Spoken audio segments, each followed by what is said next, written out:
What's the creepiest, scariest thing you've seen but no one believes you? I woke up to something. It sounded like a door shutting. At first I thought it was a dream because I could hear it in the dream as I was waking up, kinda like when someone calls your name when you're dreaming. But then I looked at my cat. His hair was completely standing up and he was beaming at my bedroom door. This was the moment when I got really scared. BC, I know animals can pick up on that shit and I thought he might know something's wrong. My cat doesn't do this type of thing unless a dog is in the room. So I looked over at the door and the only way I can describe it is it looked like it was swaying, slowly, like it was breathing, like someone was standing on the other side of it trying to hear if I was awake. This swaying was accompanied by a shadow. I don't mean a supernatural shadow, but it looked like the shadow of a person behind the door. I was paralyzed in fear. I lied there for 5 minutes naked watching this door away.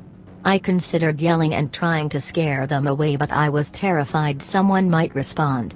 I legitimately thought this was the moment where I will have to defend myself or be killed. I don't own a gun, but after 10 minutes or so I mustered up the courage to check every room in the house. I fucking checked every corner too. But there was no one there. I don't know what happened, but my evolutionary traits kicked in and I completely believed someone was outside my door. Good friend in college had this happen, except there really was an intruder. Apparently, my buddy, small guy, maybe 5 feet 4 inches but stocky, and his pit bull, very small pit comparatively, oddly enough, not scary at all, heard something and stared at their bedroom door for what he said felt like 5 minutes. Then someone actually came through the door and all hell broke loose. They fought their way through the house, friend in his underwear, out into the front lawn. My friend doesn't remember much, but according to the police report they may have knocked each other out and his pit was mauling the guy when the police arrived. Intruder lived but he got fucked up pretty bad. Friend and dog were mostly fine, if not but a bit shaken. I saw a panther-sized black cat darting out of a water retention, artificial forest near a school in the desert. Logically, it shouldn't be able to survive there, but holy shit, I saw it. Animal control wouldn't let that exist. There isn't really food enough for it, and the summers get dangerously hot if you've got black fur. Must have been 4 or 5 feet long. It doesn't make sense, but I 100% saw it, and so did the friend I was with. Okay, so I was flicking through these and told my girlfriend about one and she hit me up with these stories. Just some background: she is a dedicated science brain and not superstitious at all. When she was growing up, 4 to 15 years of age, she would often wake up in the middle of a disturbed sleep to see an old woman perched at the end of her bed. This woman was not someone that she recognized. The old lady would soothe her back to sleep, often patting her feet at the end of her bed. The strange thing about this is her sister, a few years older, also had similar experiences seeing the old lady. They both shared a room, but would see her at different times. We doubt very much it was someone coming into their rooms at night. Both her and the sister also recalled seeing a man popping his head out from behind their tall kitchen cupboard, smiling and then going back behind it. Turns out that from his description the family believed it was a neighbor who passed away and used to play hide and seek with them and his children. Personally, I've never experienced anything supernatural. Found reading this thread and talking to her about it very interesting. Okay, so I was flicking through these and told my girlfriend about one and she hit me up with these stories. Just some background: she is a dedicated science brain and not superstitious at all. When she was growing up, 4 to 15 years of age, she would often wake up in the middle of a disturbed sleep to see an old woman perched at the end of her bed. This woman was not someone that she recognized. The old lady would soothe her back to sleep, often patting her feet at the end of her bed. The strange thing about this is her sister, a few years older, also had similar experiences seeing the old lady. They both shared a room, but would see her at different times.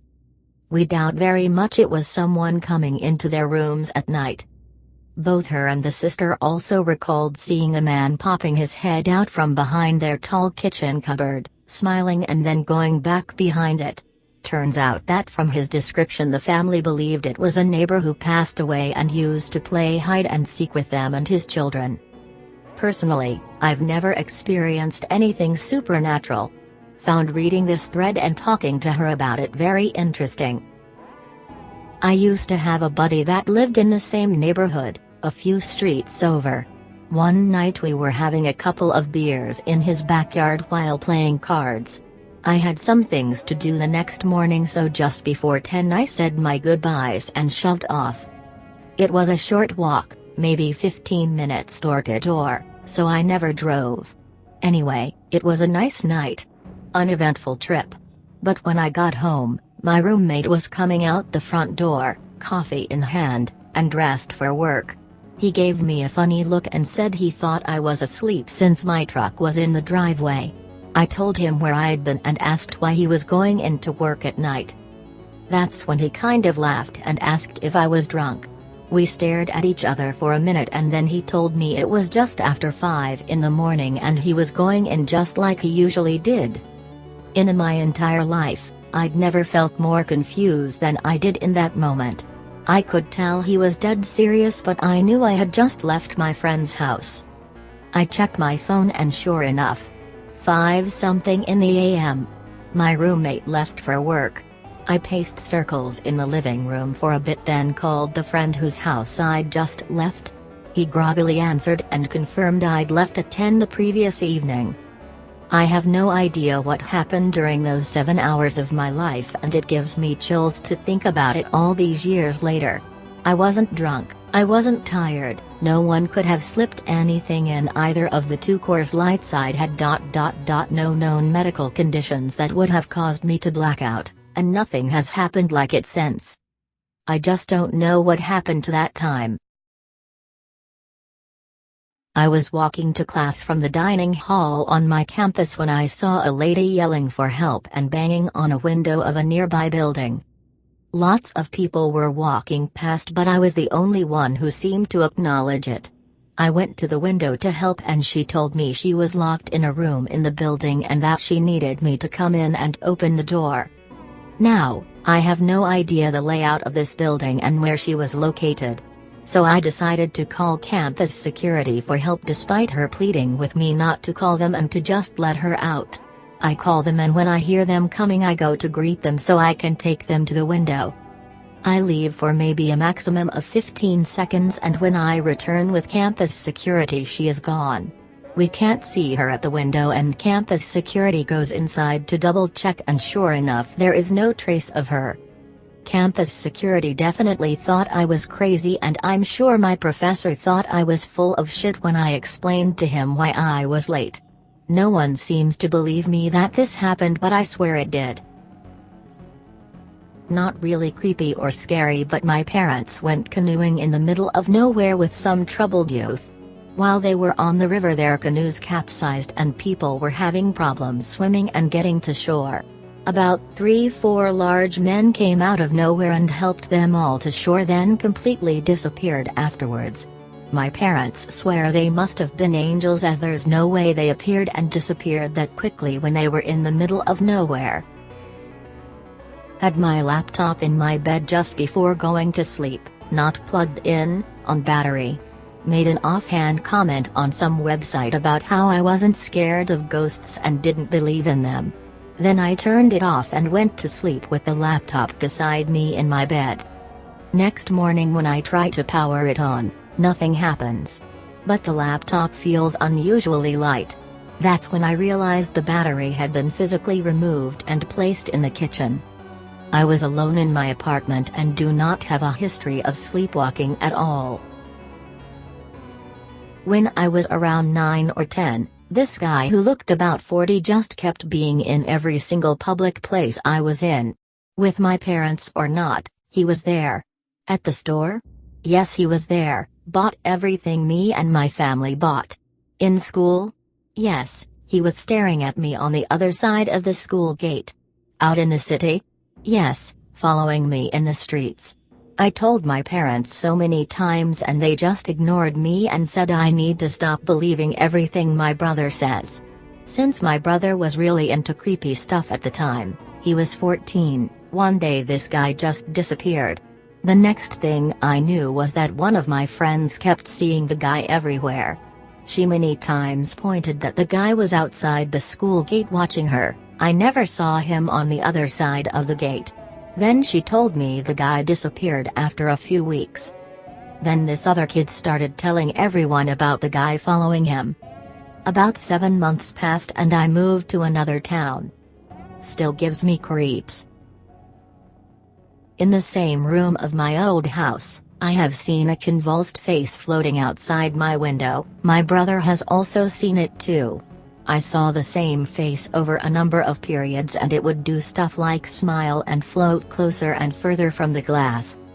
Our youngest brother a few years later complained that he didn't want to play with the boy in his room anymore as he was getting too much blood on his toys. It was the same room. Only my mom ever believed me about this. Unfortunately she is no longer alive so I cannot ask her for any more details than what I have been told while growing up. My dad just never wants to talk about what happened. I used to live in this rented house near an appliance store from birth up until I was 6 years old. I am 24 now and out of the military, if that tells you how long ago this was. Since it was a small house and I was the younger sibling, and my dad worked nights, I ended up sleeping in my parents' room until we moved out. It should be noted that one side of my bed was against a wall, and the other facing the doorway. I remember having this Cookie Monster plush that I was obsessed with and would never go to sleep without it. If my mom ever tucked me in without it I would throw a tantrum until I had my best friend. Things started to change when I was about to turn 4 though. My mom would wake up and notice I would be sleeping without the plush and that it would be under my bed. Not thinking much of it, she would just put it back in my bed and let me continue sleeping. This kept going on for a couple of weeks until my mom finally decided to ask me about why Cookie Monster would always be under my bed when she would wake up. I remember saying something along the lines of "He is my friend, he talks to me and likes to walk around at night," or something of that matter. From my perspective, I knew I was talking to Cookie Monster because I could see his eyes. You know how he has those big white eyes that stick out. He would talk to me at night and help me go back to sleep when I was scared. My mom played it off as my overactive child's imagination, but it slowly was about to get worse. Over the course of the next couple of months I would have night terrors. No, not simple nightmares. I am talking about full-blown night terrors, so bad to the point I would stiffen up and do nothing but scream as my mom tried to rock me back to sleep. This went on for almost every single night. They were so scarring on younger me that to this day I remember what they were about. I would be laying in bed at night when my Cookie Monster plush would come to life, drag me out of my bed, and pull me under it to eat me. Shit, I never stopped getting these dreams until I was 14. That is how scarring they were. About a year from moving out of the house and into a better place, my mom would learn the truth behind the whole ordeal. She woke up to some noises one night and heard me out in the living room talking to Cookie Monster. Now you might expecting that I am going to say she saw me talking to the plush, but you are wrong. You might expect me to say that I was laying in my bed and only the plush was out in the other room, but you are wrong. But reality is much, much scarier than any fictional story. What she saw instead is much worse than any paranormal activity shit you could ever see in any movie theater, for instead of a possessed doll, she saw me standing there, talking to the dark. My mom instinctively turned on the light and as soon as she did, 2 old guys went running out of the now wide-open front door. The only thing I remember from that night was my mom holding on to me for dear life as my dad and the police rushed to the house. The thing that scares me to this day is not the fact that I was talking to 2 random strangers that night. What scares me to this day is that I was talking to these people for months without knowing it. I was talking to the people who were constantly breaking into my house every night. That they were breaking in for months without kidnapping me, or stealing anything from us. What scares me to this day is that I still have no idea what they ever plan to do.